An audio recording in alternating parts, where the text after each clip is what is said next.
Mr. Worldwide to infinity. You know the roof on fire. We gon' boogie, oogie, oogie, jiggle, wiggle and dance like the roof on fire. Sejam bem-vindos.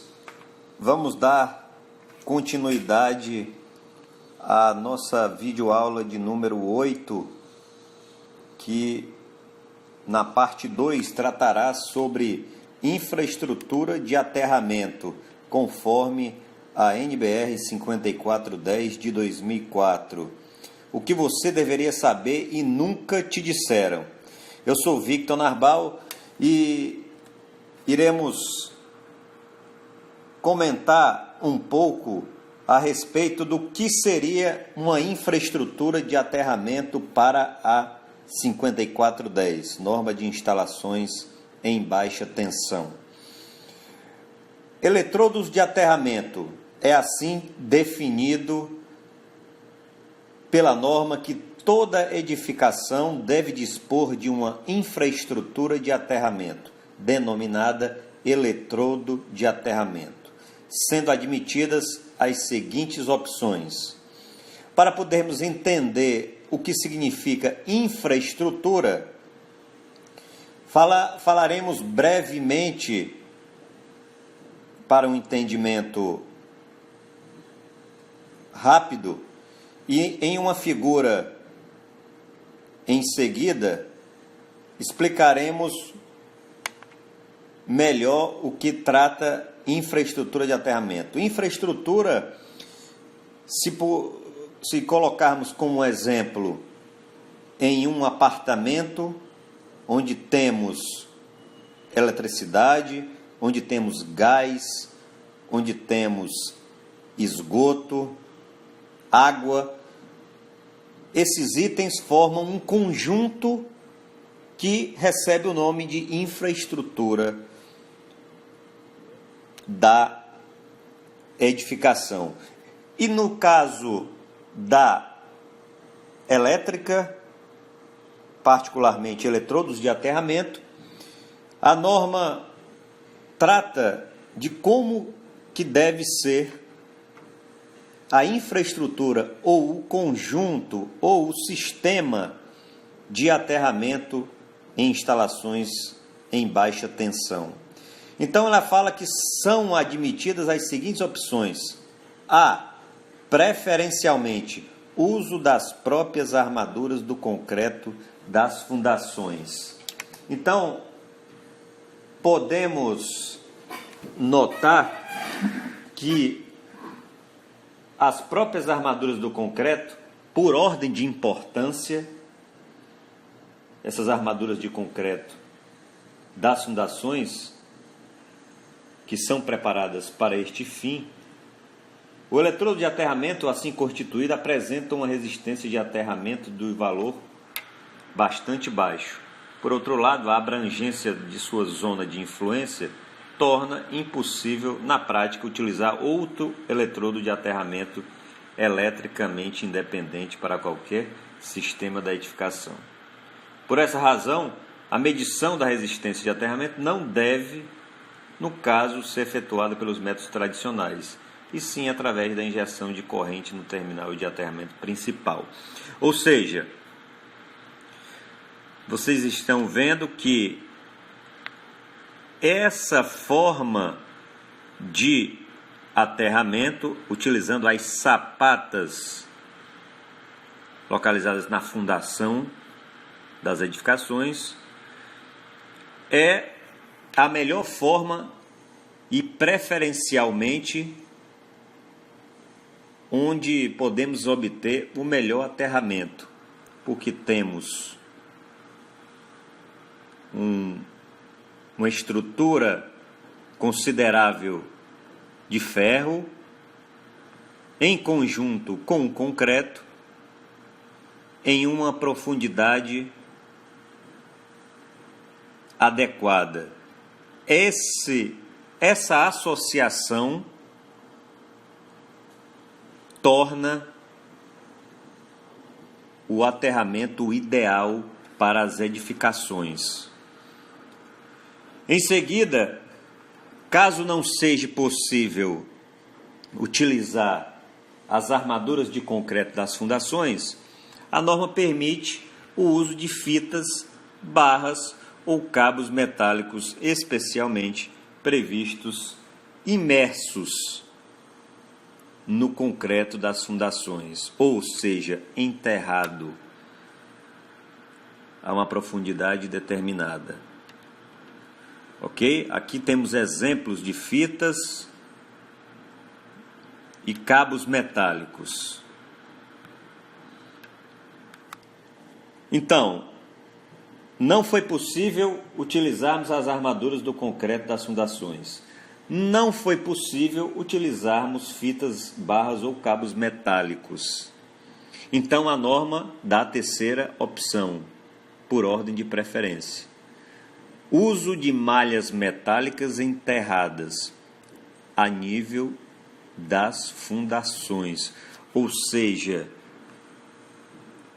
se for em um edifício residencial, é a nível do subsolo e nada de instalar, como já vimos em várias inspeções, o aterramento a nível do pavimento térreo. Podemos utilizar o térreo quando esse está ao nível das fundações, ou seja, não existe subsolos, ok? Então, uso de malhas metálicas enterradas no nível das fundações, cobrindo a área da edificação e complementadas, quando necessário, por hastes verticais e ou cabos dispostos radialmente, conhecidos como pés de galinha. Então, não conseguimos nenhuma das três opções anteriores. Armaduras do concreto das fundações, nem fitas, barras ou cabos metálicos, nem malhas metálicas enterradas no nível das fundações.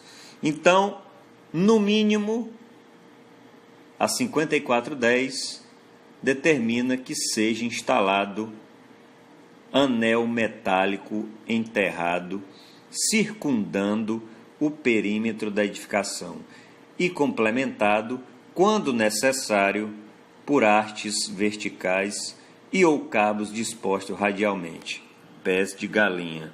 Então, o mínimo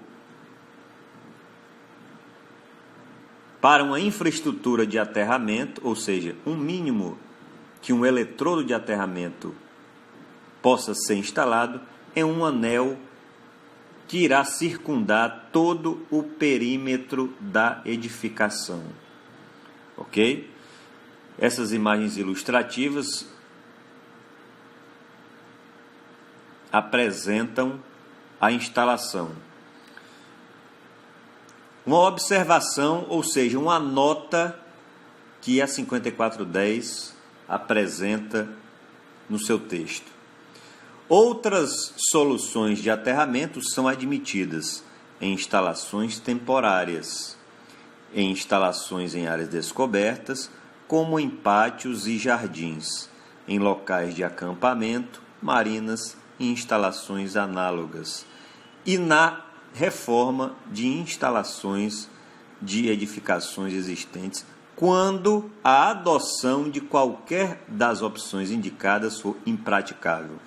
Então vamos interpretar esse texto, que é bastante relevante para o entendimento, em especial dos estudantes, dos técnicos e dos profissionais que atuam nessa área.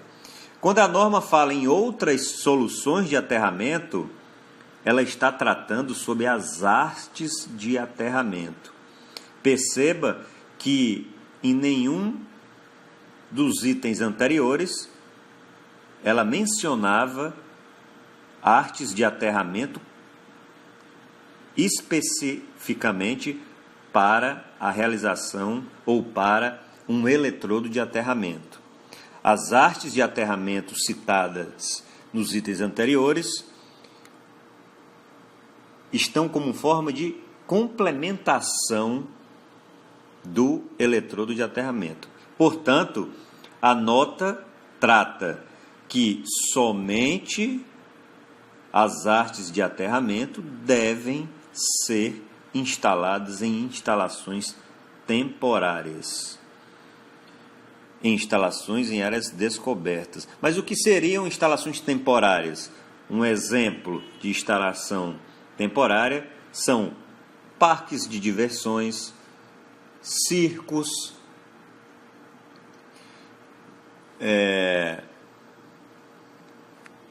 feiras livres. Então, nessa ocasião, por serem temporárias, por terem um tempo pré-determinado, a norma abre essa brecha e admite essa solução. Então, podemos notar que a utilização individual de artes, sem que tenham sido tomadas todas as medidas necessárias para evitar as tensões de toque e de passo perigosas aos seres humanos, estão definitivamente proibidas como único e exclusivo estrutura ou infraestrutura de aterramento. Então, essa figura ilustra o que seria a infraestrutura de aterramento. Aqui nós temos o barramento, que seria o BEP, barramento de equipotencialização principal da instalação, que é interligado diretamente pelo condutor de aterramento, que está brotando ou está surgindo a partir do eletrodo de aterramento. Então, as demais instalações, como tubulações de gás, água, incêndio, estruturas metálicas, todas elas estão concentradas ou conectadas ou interligadas ao barramento principal. Então, essa figura corresponde ao que a norma 5410 de 2004 fala sobre o que é uma infraestrutura de aterramento. Ok? Então, pessoal, para montarmos essa apresentação, utilizamos a NBR 5410 de 2004, que trata sobre as instalações elétricas em baixa tensão, a bibliografia de instalações elétricas de Ademaro Cotrim e documentos técnicos e registros fotográficos pessoais. Espero que possa ter passado da melhor forma possível uma dúvida que é bem frequente no que trata do assunto aterramento. Então, em se tratando de instalações em baixa tensão, o sistema ou a infraestrutura de aterramento deve ser utilizada preferencialmente as armaduras do concreto das fundações, fitas, barras ou cabos metálicos, malhas metálicas e, no mínimo, um anel metálico enterrado. Uma observação importante: como as opções de eletrodos de aterramento mencionadas são também reconhecidas pela NBR 5419 2015, que é a norma que trata sobre SPDA, elas também podem e devem ser conjuntamente utilizadas pelo sistema de proteção contra descargas atmosféricas. Ok? Então, o aterramento é único para energia, para descargas atmosféricas e para TI. Ok? Então, agradeço a todos pela atenção. Faço um convite para seguirem a VH Engenharia e Consultoria no Instagram, através da @VH Engenharia. Na nossa fanpage, /investida VH Engenharia. E em nosso canal do YouTube, VH Engenharia e Consultoria. Se inscrevam, deixem seu like, deixem seus comentários ou dúvidas e continuem ligados que a parte 3 em breve estará disponível para todos vocês. Um abraço a todos.